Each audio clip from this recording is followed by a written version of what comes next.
Hello and welcome. Thank you for coming.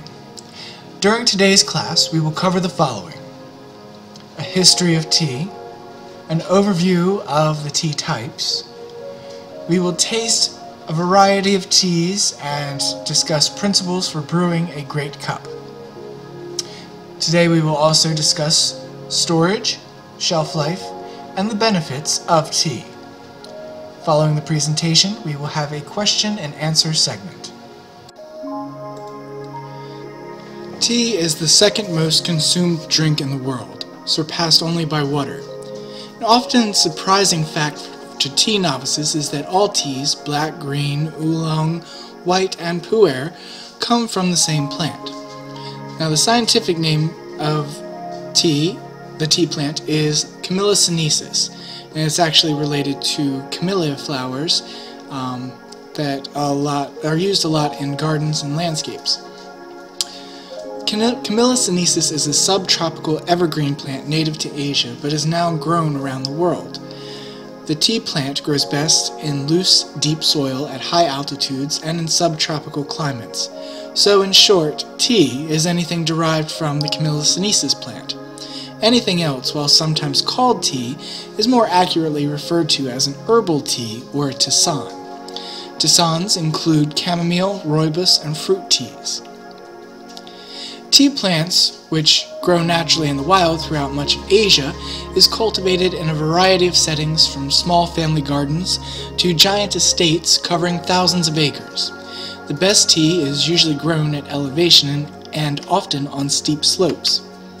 The terrain requires these premium teas to be hand-plucked, and it takes around 2,000 tiny leaves to make just 1 pound of finished tea. Now, remember, they had to do this over millennia. Many of the teas produced for large-scale commercial productions are grown on flat lowland areas that allow for machine harvesting. However, it should be noted that some of the finest hand-plucked teas in the world come from the flat fields and lower altitudes. So how the tea is grown is just one of many factors to be considered. Teas which are processed in the traditional fashion are called orthodox teas. Orthodox teas generally contain only the top 2 tender leaves and an unopened leaf bud, which are plucked carefully by hand and then processed using 5 basic steps, creating the thousands of varieties of tea we know and love today. Now, while tea plants do have small flowers, the buds tea people refer to are the young, unopened leaves, not the flowers. Most orthodox tea productions involve a unique combination of age-old methods such as bamboo trays to allow the leaves to wither on, and modern innovative machinery like leaf rollers carefully calibrated to mimic the motions originally done by hand. It is a true art form. The tea is handled by artisans with years and often generations of training from the moment of plucking to when the tea is finished. For some teas, one batch can take several days of work. The other way of making tea is the unorthodox method, of which the most common type is CTC, crush, tare, and curl. This is a much faster style of production and was specifically created for black teas. These teas may or may not be plucked by hand. For commercial productions, large machine harvesters are used to mow the tops of the bushes to get the new leaves, rather than hand pluck. This method of production uses a leaf shredder which macerates the leaves, crushing, tearing, and curling them, hence the name, into fine pieces and then rolls them into little balls. The results look quite a bit like Great Nut cereal, actually. These teas will brew very quickly and produce a bold, powerful cup of tea. It's usually used primarily in the tea bag industry as well as in India to create masala chai blends due to their strength and color. The 3 primary components of tea, or also called the liquor, are essential oils, which provide the tea's delicious aromas and flavors, polyphenols, which gives the tea the briskness or astringency in the mouth, and are components that that also carry most of the health benefits of tea. And of course, caffeine, which is found naturally in coffee, chocolate, tea, and yerba mate. Caffeine provides the tea's natural energy boost. There are 6 unique types of tea: green, yellow, white, oolong, black, and pu'er. They can either stand by themselves or be blended or infused with other flowers, herbs, or spices, but we'll get into that later. The history of tea is long and complex, spreading across multiple cultures over the span of thousands of years. Tea likely originated in Yunnan, China during the Shang Dynasty, 1500 BC to 1046 BC, as a medicinal drink or even as a food or vegetable. The earliest credible record of tea drinking dates to the 3rd century AD in a medical text written by Hao To. Tea was first introduced to Portuguese priests and merchants in China during the 16th century. Drinking tea became popular in Britain during the 17th century, and the British introduced tea production as well as consumption to India in order to compete with the Chinese monopoly on tea. Camellia sinensis originated in Southeast Asia, specifically around the intersections of the lands of the Northeast India, North Burma, Southwest China, and Tibet. From there, the plant has been spread and introduced to more than 52 countries. One popular myth about tea is a Chinese legend. Shennong, the legendary emperor of China and inventor of agriculture and Chinese medicine, was drinking a bowl of just plain boiled water due to a decree that his subjects must boil water before drinking it, sometime around 2737 BC, when a few leaves were blown from a nearby tree into his water, changing the color. The emperor took a sip of the brew and was pleasantly surprised by its flavor and restorative properties.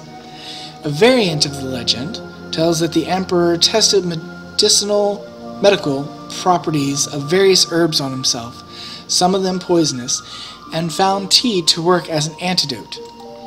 Shennong is also mentioned in Lu Yu's famous early work on the subject, Cha Jing. A similar Chinese legend goes that the god of agriculture would chew the leaves, stems, and roots of various plants to discover medicinal herbs, and if he consumed a poisonous plant, he would chew tea leaves to counteract the poison. Camellia sinensis comes in 2 primary varieties, and a third which is not typically used in tea cultivation. The Camellia sinensis plant strain is from China and is usually used to make green and white teas. Some black teas and oolong teas are also made using this variety. The Camellia sinensis assamica strain is native to the Assam region in India. This plant is usually used for black teas, as well as a pu'er tea in Yunnan province. In Yunnan, you can find ancient tea trees and these assamica varieties too. The third variety is Camellia sinensis cambodiensis, or the Java bush. While it has been crossbred to achieve certain traits in other cultivars, cultivated varieties, the Java bush is not typically used in commercial tea production.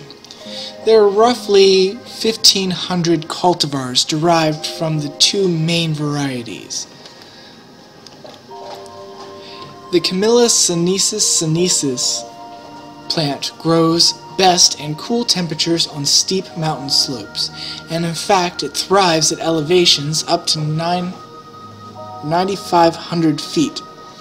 Because of the climate and elevation, the China plant will typically grow between 5 and 15 feet tall, if left unattended, and produce leaves up to 2 inches long.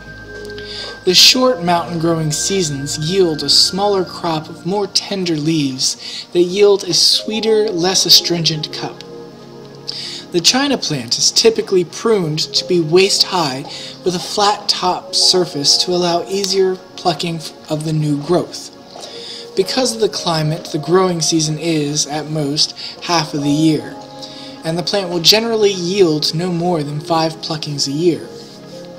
The China plant will be dormant during the winters, and during this time, the plant is storing up its energy and nutrients for the first spring flush of new growth, which provides some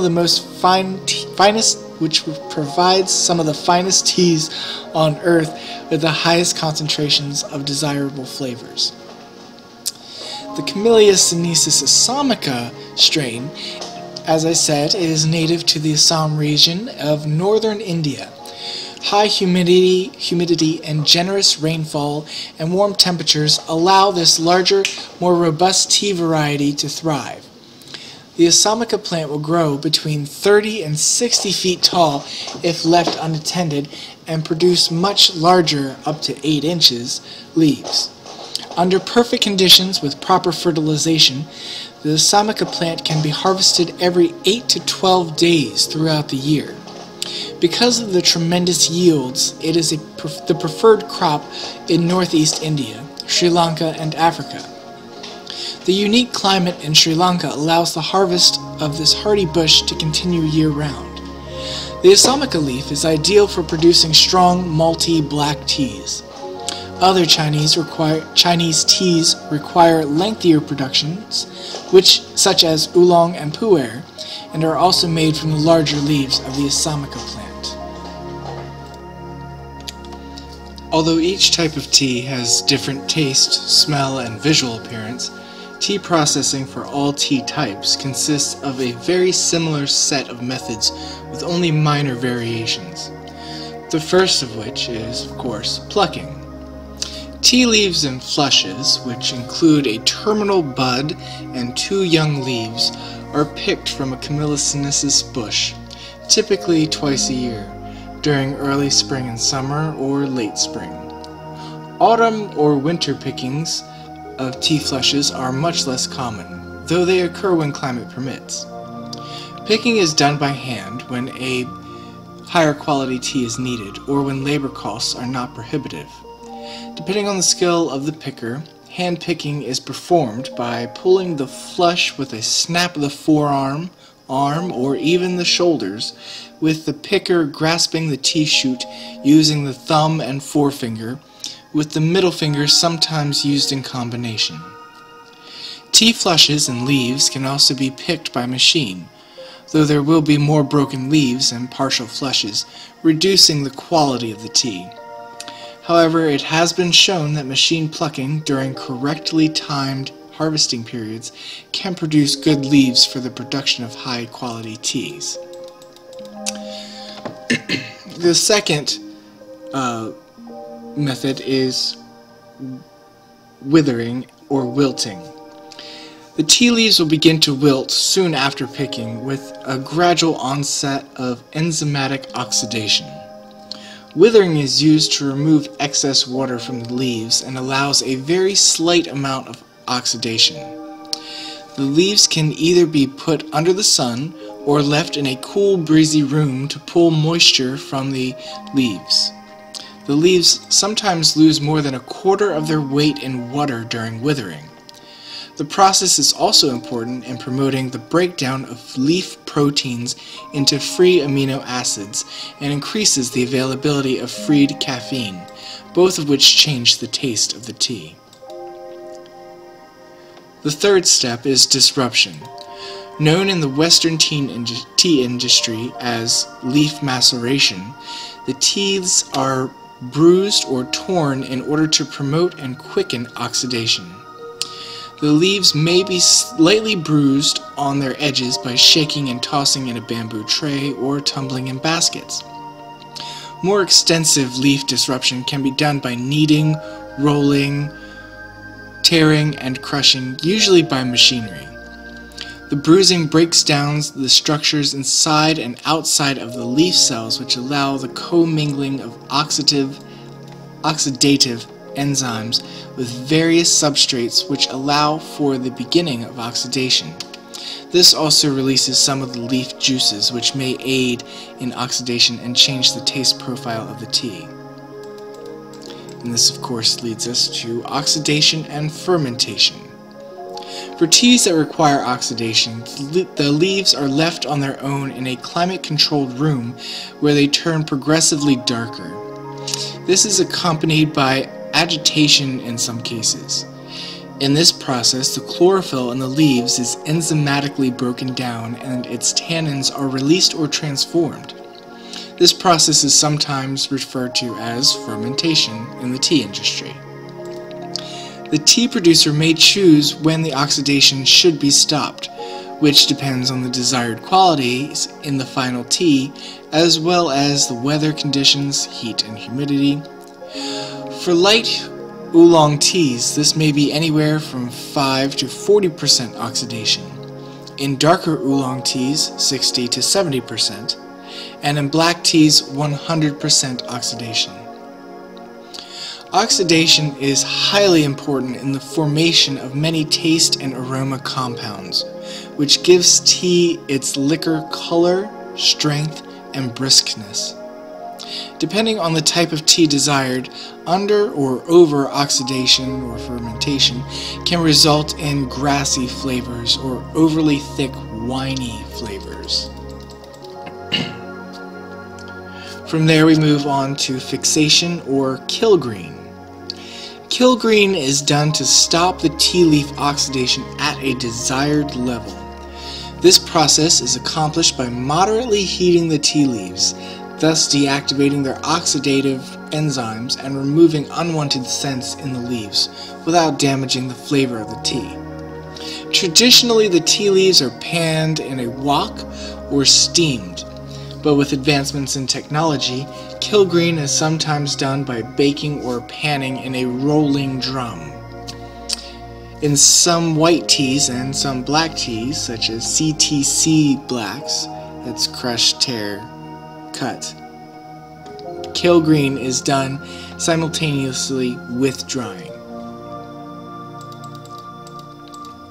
There's also a rare method that's used for one specific type of tea, and that is sweltering or yellowing.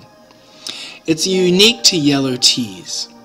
Warm and damp tea leaves from after the kilgreen are allowed to be lightly heated in a closed container, sometimes even a warehouse, depending on how much tea they have, which causes the previously green leaves to turn yellow. The resulting leaves produce a beverage that has a distinctive yellowish-green hue due to transformations of the leaf chlorophyll. Through being sweltered for 4 to 6 hours at close to human body temperatures, the amino acids and polyphenols in the processed tea leaves undergo chemical changes to give this tea its distinct briskness and mellow taste. Then we go on to rolling and shaping. The damp tea leaves are then rolled to be formed into wrinkled strips by hand or using a rolling machine, which causes the tea to wrap around itself. This rolling action also causes some of the sap, essential oils, and juices inside the leaves to ooze out, which further enhances the taste of the tea. The strips of tea can then be formed into other shapes, such as being rolled into spirals, kneaded, and rolled into pellets or tied into balls, cones, or other elaborate shapes. In many types of oolong, the rolled strips of tea leaf are then rolled into spheres or half spheres, and is typically done by placing the damp leaves in large cloth bags, which are then kneaded by hand or machine in a specific manner. Next comes drying. Drying is done to finish the tea for sale.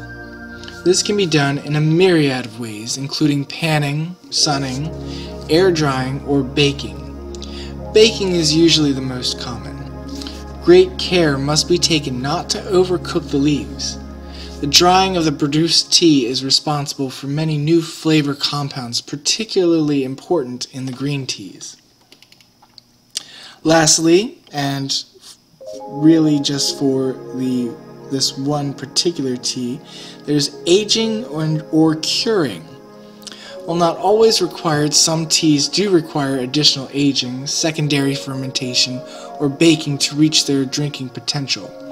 For instance, a green tea pu'er, prior to curing into a post-fermented tea, is often bitter and harsh in taste, but becomes sweet and mellow through fermentation by age or dampness. Additionally, oolong can benefit from aging if fired over charcoal. Flavored teas are manufactured in this stage by spraying the teas with aromas and flavors or by storing them in their flavorants. Just like growing beautiful flowers or tasty vegetables, everything depends on the weather, namely the sun and rain, and of course, the soil and the different minerals contained therein, where the plants are grown. There are different growth times for tea leaves, and to differentiate the growth times, tea planters use flush to show the difference.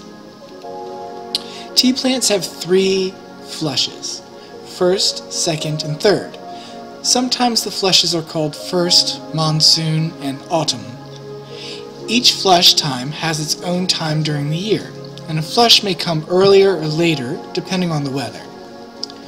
First flush tea arrives during early to late spring in March to May. This time is when the tea plants have rested over the winter and days begin to get longer and warmer. Sunlight and warmth make for happy tea plants, which send out new leaves to soak up that sunshiny goodness. Tea made from the first flush has a taste like sunshine, light, bright, and fresh.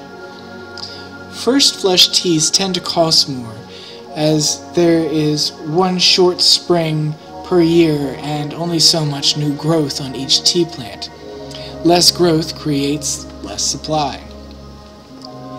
Tea connoisseurs love first flush teas and are willing to pay premium to get them.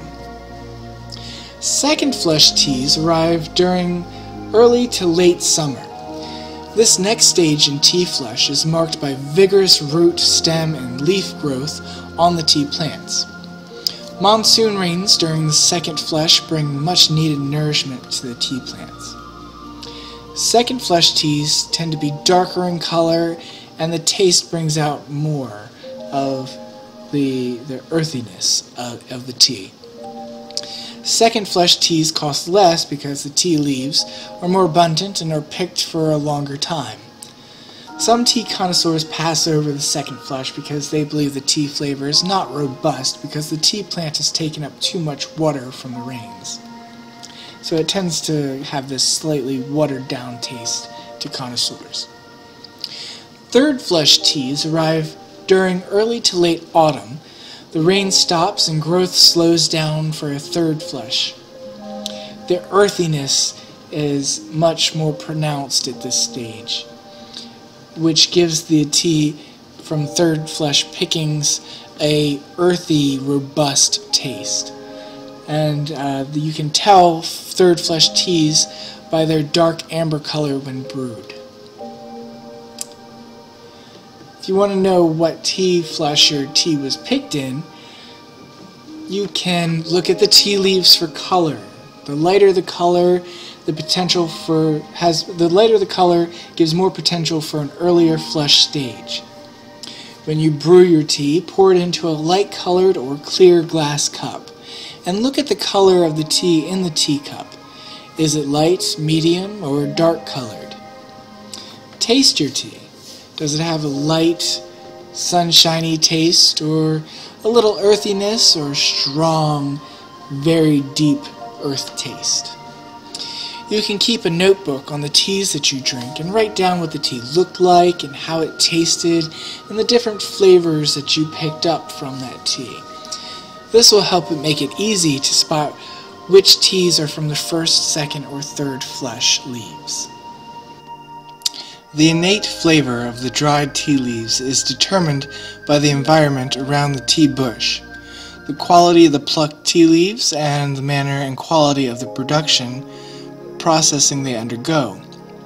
Tea is like wine in that it is significantly influenced by soil, plants, moisture, and altitude, age, etc. After processing, a tea may be blended with other teas or mixed with flavorants to alter the flavor of the final tea. Please refer to the summaries on the sheet provided for content as we cover each tea below. There are unfermented teas or non-oxidized teas. Green tea, which has been produced in Asia for thousands of years, are the plucked tea leaves that are allowed to wither or not, depending on how they want to process them. Next, the leaves are pan-fired or steamed or even baked. Then they're shaped and fired again to dry before packing. Traditionally, green tea was produced only in Asian countries such as China, Taiwan, and Japan. More recently, green tea production has begun in India, Sri Lanka, Indonesia, and Africa. Then there's yellow tea. Yellow tea is processed in a manner very similar to green tea, but with an extra step called smothering, which is applied to develop its special flavor characteristics. After pan frying, the leaves are lightly steamed and then covered with a cloth for a period of time. During this process, astringency is reduced and sweetness is introduced. China is the only country that produces yellow tea. Then there's white tea. White tea generally consists of the unopened buds of the tea plant, though leaves and stems are sometimes included. The buds may or may not be allowed to wither, then they are steamed and baked before packing. Some unintentional oxidization may occur when baked. Traditionally, white tea was only produced in China, but is now being produced in Taiwan, India, Sri Lanka, and Africa. Semi-fermented or semi-oxidized teas include oolong teas. The term oolong comes from the Chinese term wu lung, which means black dragon. This refers to the fact that the finished handcrafted tea looks twisted like a Chinese dragon. The plucked tea leaves are allowed to wither, then they are rolled to cause oxidation. Oxidation levels range from about 20% to 70%, depending on the desired result. Next, the leaves are fired before packing. Oolong tea is traditionally produced in Taiwan, where it is a specialty, and in China. More recently, oolong tea production has begun in India. Now we move on to fermented or fully oxidized teas. Black tea.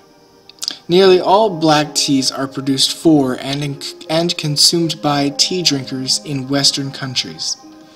The plucked tea leaves are allowed to wither, then rolled to cause oxidation. Once the leaves are completely oxidized, they are fired before packing. Quality black teas are produced primarily in China, Taiwan, India, Sri Lanka, Africa, and Indonesia. Japan has only recently begun production of black teas. Some other categories of teas include pu'er tea, which is aged and usually compressed tea from the Yunnan province in China.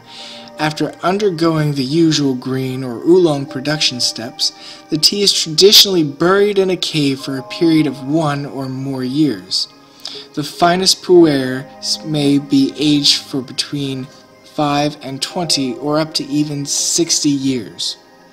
This is referred to as a double fermentation, and the process imparts an earthy flavor and aroma which can be an acquired taste. Pu'er tea comes in many forms, the most common being compressed cakes, or toka, and loose leaf. Interesting fact, the Chinese have developed a process in which to speed up the fermentation or the double fermentation process of pu'er teas. So they take the tea that they want to turn into a pu'er and they put it in a warehouse and they crank up the heat and the humidity, and they go in every day and toss the tea leaves to prevent any mold or mildew from forming. And they do this over a period of about 3 months, which is quite the improvement on the 5 to 60 year range that aged pu'er teas generally have to undergo. There's also blended tea. Teas that are created from combining 2 or more types of tea are referred to as tea blends. Tea purveyors may blend teas to achieve a balance of flavor, aroma, body, color, and strength. Popular blended teas include English, Scottish, and Irish breakfast blends, East Frisian blends, afternoon or 5 o'clock blends, Russian Caravan, and Prince of Wales. There are also scented and flavored teas. Scented teas usually start with a base of green or poaching tea. For flower-scented tea, the tea is placed in proximity to the blossoms, allowing the scent to permeate the tea. Blossoms are changed daily for up to 7 days and then separated from the tea leaves, which are then dried before packing. Popular scented teas include jasmine and rose and are a specialty of China. Flavored teas usually start with a base of blended tea to which purveyors add essential oils, spices, herbs, fruits, nuts, berries, or flowers to impart flavor. Popular flavored teas include bergamot or Earl Grey, almond, orange spice, blackcurrant, or masala chai. There are also herbal tisanes. Herbal tisanes are not actually tea. They contain no tea leaves and thus no Camellia sinensis, but are infusions of fruits, berries, flowers, herbs, spices, roots, etc., usually in combination. This includes South African rooibos, or red bush tea, sometimes misleadingly referred to as red tea. Because they are not truly tea, they are generally non-caffeinated. Some common examples of herbal tisanes include rooibos, mint, chamomile, hibiscus, rose hips, chrysanthemum, licorice root, ginger root, ginseng, lemongrass, honeybush, and yerba mate, which is caffeinated. Now, besides the tea leaves themselves, the most important part of tea is the water that you use.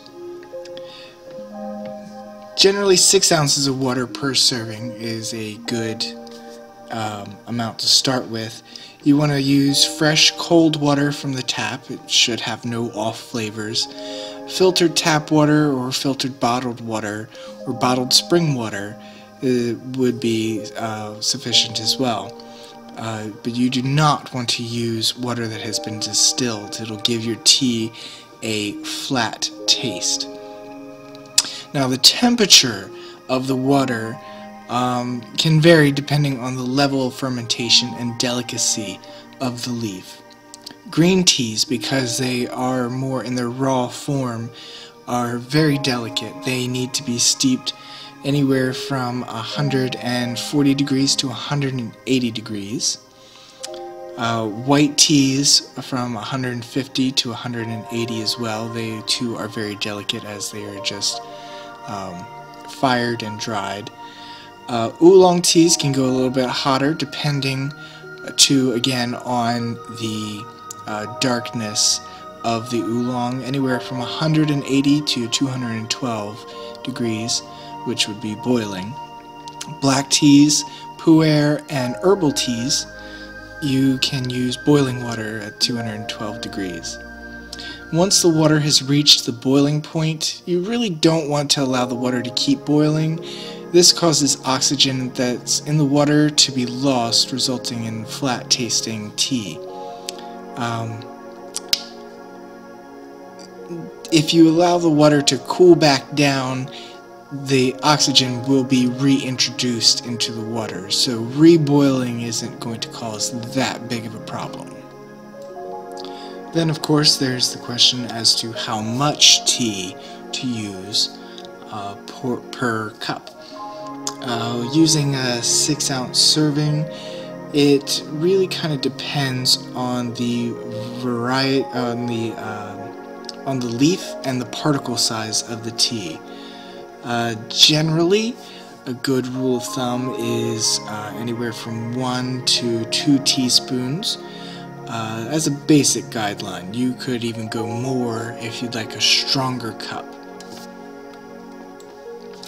As far as steep times for tea, again, it varies for the tea and honestly how much caffeine and or polyphenols that you would like to have come out into your tea.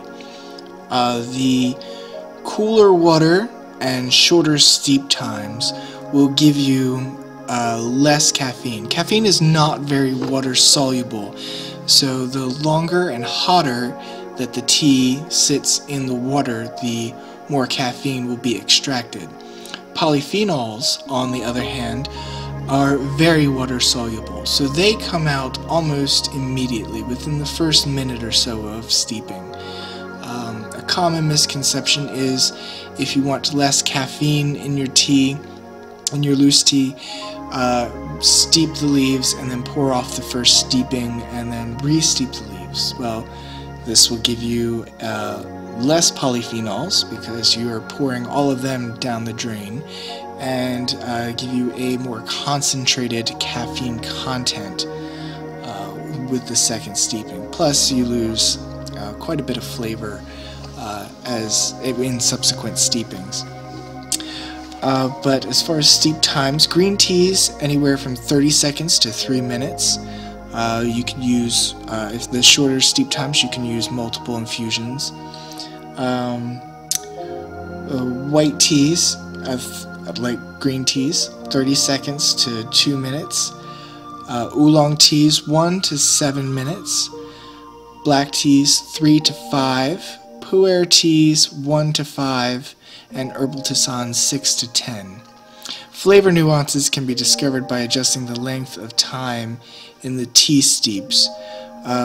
Tea, like life, is all on how you make it. So if you want a lighter cup with less caffeine, use a shorter steep time and cooler water regardless of the tea.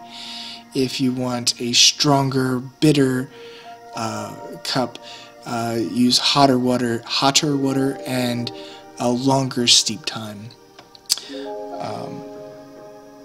This will give you the perfect cup for you. Green tea is plucked, withered, and rolled. It is not oxidized because during the rolling process, oxidization is prevented by applying heat. For green tea, the fresh green leaves are either steamed or pan-fried as they're tossed in a hot, dry wok to a temperature hot enough to stop the enzymes from browning the leaf, just like blanching vegetables really. Simultaneously, the leaves are shaped by curling with the fingers and pressing into the sides of the wok, rolling and swirling. Countless shapes have been created, and all of them tasting different. The leaves are then given their final firing to fully dry them, and they're done. The liquor of a green tea is typically a green to a yellow color, and the flavors range from toasty, grassy, from pan-fried fired teas, to fresh steamed greens from steamed teas with a mild vegetable-like astringency. Now I'm going to make sure that my water temperature is correct. Handy dandy thermometer. Now green tea, because they are non-oxidized and just fired or steamed, they are very tender. So they require a cooler steeping water, generally 160 to 180 degrees, and a steep time of only 2 to 3 minutes. Let's see, we are about at 173. So turn that off, that going. Now I'm using about 2 tablespoons of green tea. This is 4 ounces of water. And we have our Spice and Tea Exchange app, steeping app. I don't know if you can see that on there. It's available free through the Play Store and I believe on iPhone. So I'll pour in my water.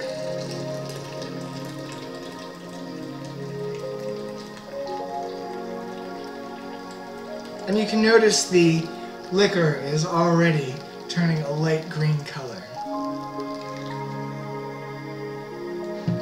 That's a little bit yellow. So I'll just set my timer to, I prefer 2.5 minutes for green tea.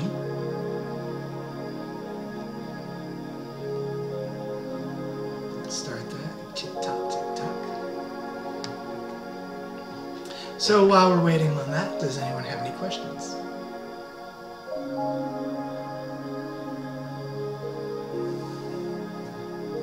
Now, we won't be steeping any today, but oolong tea is very similar to a green tea. It's one of the most time-consuming teas to create. It utilizes all of the 5 basic steps, with rolling and oxidizing done repeatedly. Oolong is a complete category on its own because it is so broad. It is most simply described as a halfway between green and black, and that's pretty accurate. These teas are anywhere from 8% oxidized to 80%, and that's measured roughly by looking at the amount of brown and or red on the leaf while the tea is being made. The leaves are rolled and then allowed to rest and oxidize for a while. Then they'll be rolled again and then oxidized over and over. Often gentle heat is applied to slow the enzymes down a bit. Over the course of many hours, sometimes even days, what is created is a beautiful layering or painting of aroma and flavor.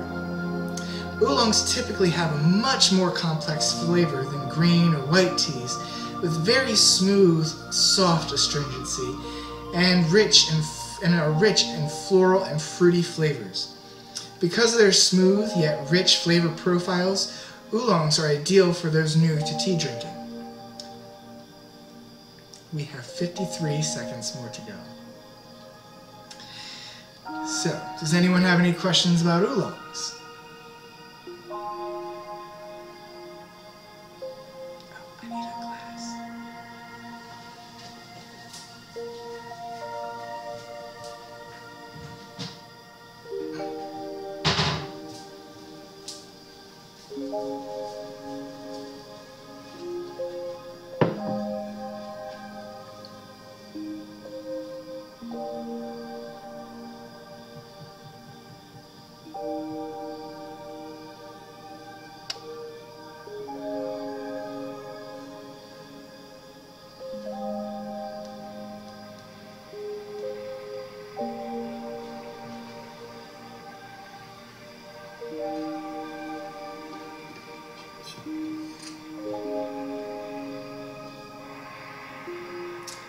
And with that, our tea is done. So I will seal that off to stop the steeping process.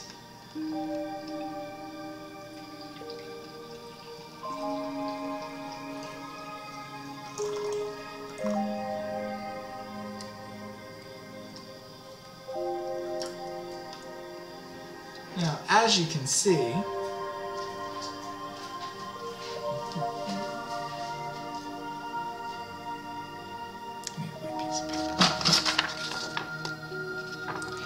this is a very light green, or yet greenish yellow color.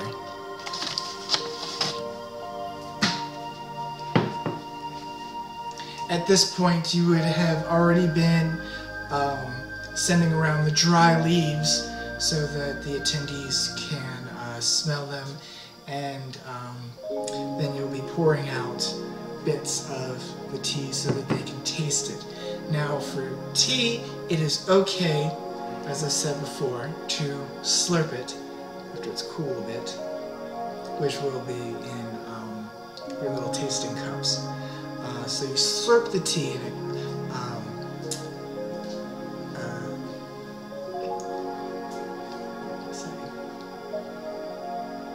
it coats the tongue, aerates it. It aerates the tea, and you can really taste all the subtle nuances of the tea. That was still a little hot.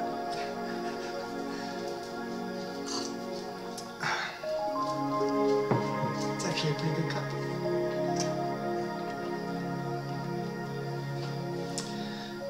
So that ends our lesson on green teas. After you steep the tea, you can then take some of the steeped leaves and pass them around as well, so that everyone can smell and actually see the leaves after they've opened up and been rehydrated. And smell the difference between the dry leaves as opposed to the steeped leaves. Now we're going to steep our international breakfast tea. It's a black tea, and black teas utilize all 5 basic steps, but is allowed to oxidize more completely. Also, the steps are followed in a very linear form. They are generally not repeated on a single batch. The tea is completely made within a day, and the brewed liquor of a black tea ranges between dark brown and deep red. Black teas offer the strongest flavors and in some cases greatest astringency. Black teas are the only style of tea regularly drunk with milk and sugar, though some dark oolong drinkers may disagree, and are the most popular basis for iced tea. Again, oxidation comes from bruising of the leaves, like apples or bananas. It causes the leaves to ferment and creates a deeper, richer flavor. Much like bananas or apples tend to take on a stronger flavor themselves as they are allowed to oxidize.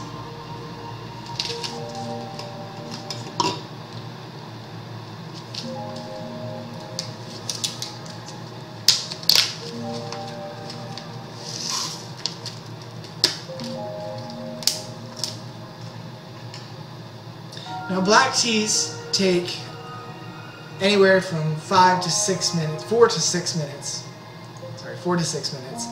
of steeping in boiling water. So 212 degrees for 4 to 6 minutes.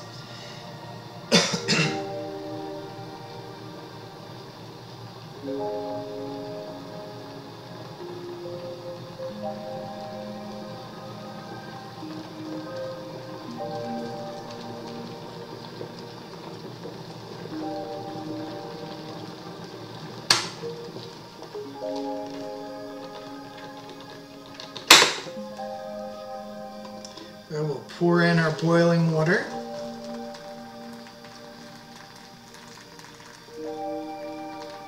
And that aroma coming off the tea is just lovely.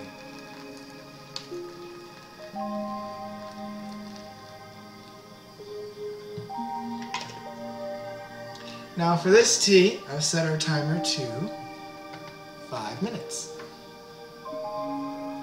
And now we wait.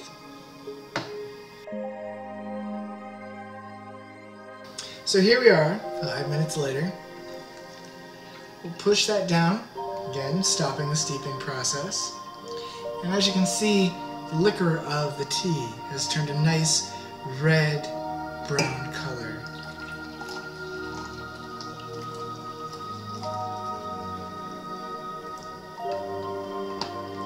Now generally you don't want to let your teas steep too awful long because they will become very astringent, bitter, if you will, and a lot of people say they don't like certain teas because they are so bitter. Well, don't steep it quite so long or quite so hot. But you can see that lovely red-brown color in that tea. And again, the aroma coming off of it. Smell, get an idea of how it tastes. What notes can you pick up? Just like a wine. Tea is very much like wine, as I've said. But have your people taste it, sip it, smell it, take whiffs. Have them give example, or what do they smell as they are wafting it towards them or inhaling? What notes are they picking up? Anything fruity or lead or floral or anything really. I mean, again, it's like wine. They come up with different things that they taste and smell in different wines. It's the same with tea. You're allowed to go as crazy as you want. Definitely. Now this again is our international breakfast. Plain black tea, nothing special added to it. It's just the way it's processed. I'm definitely getting some fruity notes from it. I have a lot of people come in the store and ask, what do you have that's closest to what they sell or they give you in the Chinese restaurants? Well, it's the international breakfast. So again, have them smell the tea, slurp the tea to aerate it, then take out some of the tea leaves. That is hot. And with a spoon, not with your fingers, because it'll burn yourself. And put it in a cup and have them pass that around and smell the tea leaves, which actually surprisingly smell very different than the dry, or as the tea does. Tea is a very complex individual.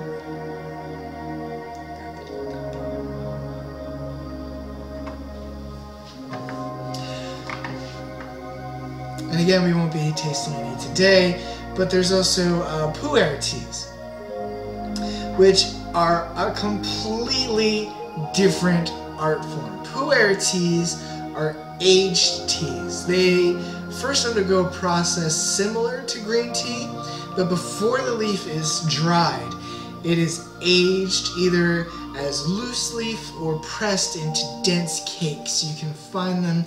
They're probably about the size of a nickel, and they usually have an indent in the middle of it. Or they could be in different decorative shapes as well. Pu'er tea is fermented, as I said, and the use of fermentation is correct here, because although not the type which produces alcohol,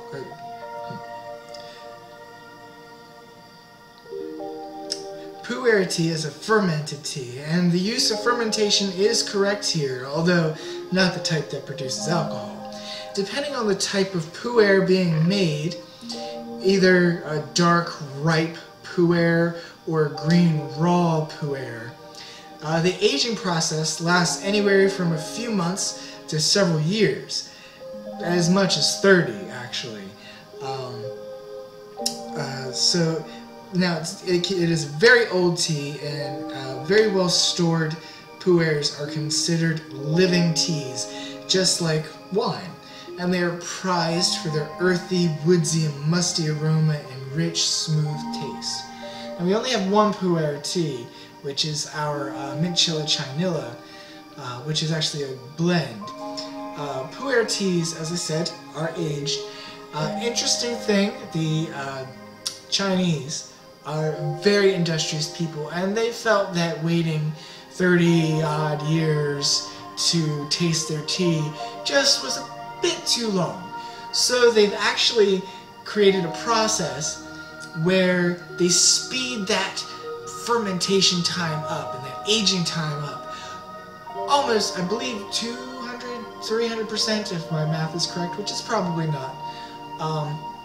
But anyway, they take those 30 years and they compress it down, and they can have a comparable tea in 3 months.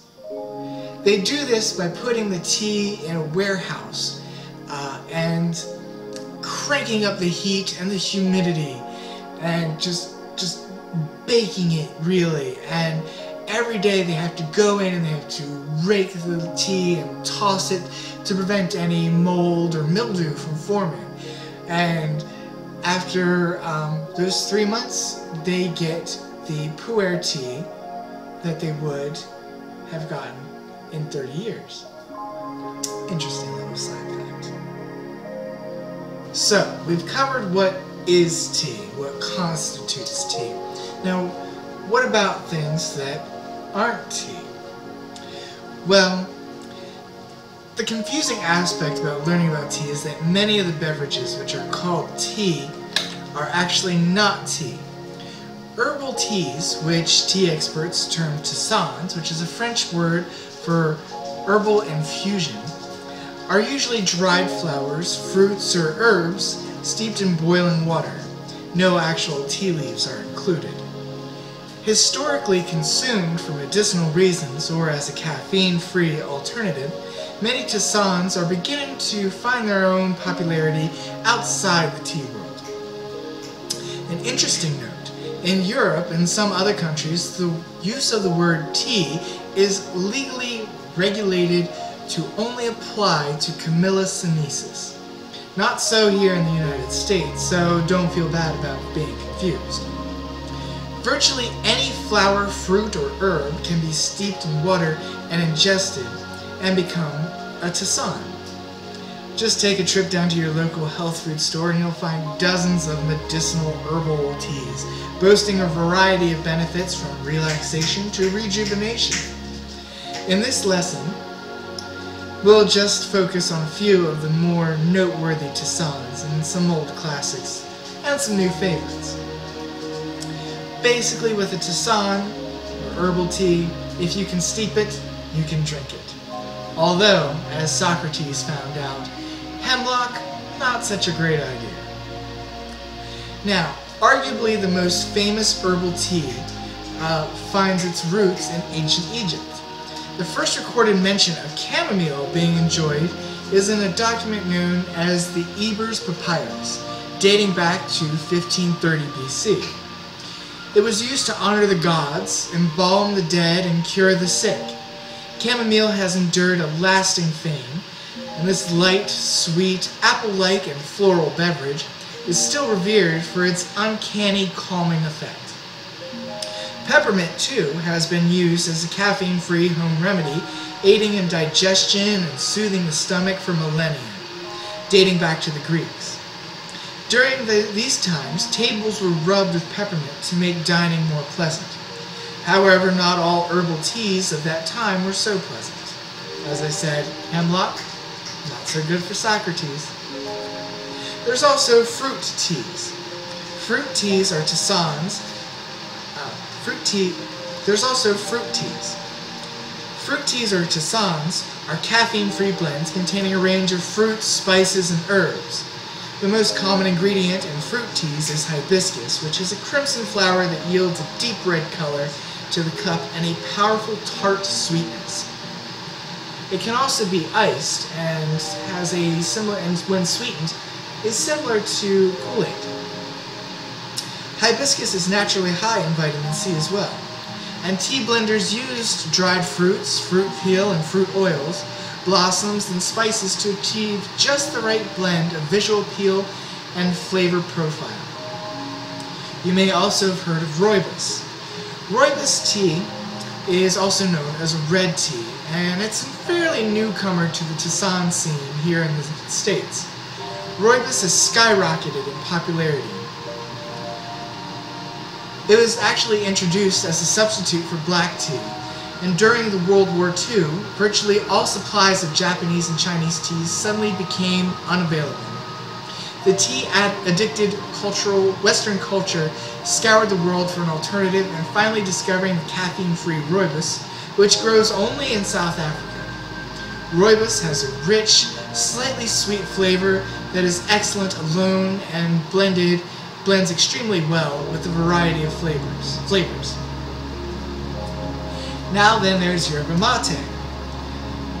which is the newest drink in the herbal market. And this South American botanical comes from the holly family and is consumed throughout much of Brazil, Argentina, Paraguay, and Uruguay, and the Far East. Yerba mate, or simply mate, has been lauded as a cultural phenomenon that both energizes and remedies the body. Mate is one of the few plants on earth, along with coffee, cocoa, and tea, that contain caffeine. While the herby taste tends to be a bit unusual to newcomers, as well as drinking it from the traditional hollowed-out gourd, after a few sips most folks embrace it like one of their own. Originally stranded in the obscurity niche cultural market, mate has been introduced into the U.S. as a substitute for coffee and is attracting wider attention. Herbal blends, mixtures of the herbs mentioned and many more, are also growing in popularity, and the wide diversity of tisanes available makes the combination possibilities virtually unlimited. Now, this one that we're steeping this time is our Bonita Peach, which has rooibos tea blended in it as well. Now, while the rooibos is known as a red tea, and it does indeed give a red color, it doesn't necessarily give a deep red color. Like black teas or greens, it can vary in its intensity.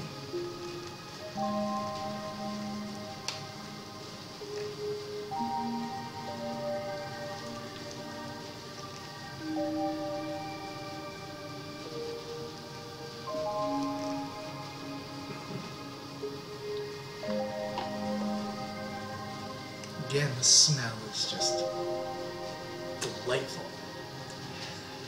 So I have set, I will go to herbal, and this is set to 5 minutes, which is a good time, and I'll just start that going.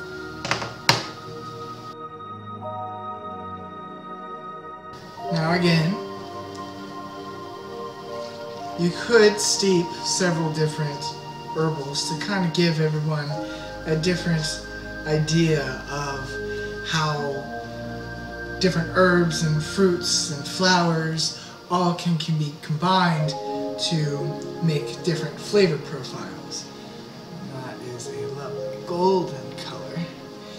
Gets a bit of its oranginess from the rooibos that's in there, but also there are peach chunks and a variety of other flowers and spices added in. It is, in my opinion, one of the better smelling tisanes. So why drink tea? Well, tea contains antioxidants and polyphenols which combat free radicals in the body and affect a clarity of mind. Despite the caffeine, tea hydrates the body, and though it does have caffeine, it is much less than coffee, at least a half of what coffee has. And of course, it tastes great. Now, to store tea, it should be stored in a dark, airtight container away from air, strong odors that it may absorb, light, heat, and moisture. And pending the type of tea and the type of storage, following purchase from a retailer, it's good for anywhere from 3 months to 2 years. Thank you for coming. Any questions? Please feel free to fill out the class evaluation form.